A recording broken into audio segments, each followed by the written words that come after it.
oo xoolihii deynta ayoo lagu lahaa markii horena duruufii u geysay inuu maaragtay deyn qaato markii waqtigeedii la gaarayna bixin waayey haddaad tidhaahdid waa kaa cafiyey asagoo kaa malaysana inaad maaragta kallarka ku dhegtid maxaa u malaynaysaa farxa uu farxayo farxaas aad muuminkaas ka farxinaysid yaa ilaahay subxaanahu wa tacaala adigana kaaga farxinaya waxyaabaha marka dadka hantida leh haddii ilaahay waafajiyo ay khayrka badan ku gaari karaana arrintaasi ka mid tahay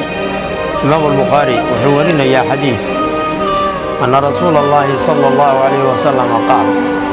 kaana rajulun ninbaa wuxuu ahaa yudaayinu nnaas dadkuu xoolaha daymi jiray fa kaana yaquulu lifataahu markaasuu addoonkiisa u shaqeeyo wuxuu ku dhihi jiray idaa atayta mucsiran haddaad u timaadid mid faqiira oo xoolihii aan ku lahay bixi waaye fatajaawaz canhu iska dhaaf lacalla allaha ilaahay wuxuu mudan yahay an yatajaawaza canna inuu annagana ilaahay noogu dhaafo sidaan addoonkiisa ugu dhaafnay falaqiya allaha markaasuu ilaahay la kulmay addoonkii fatajaawaza canhu markaasaa ilaahay u dhaafay subxaanahu wa tacaala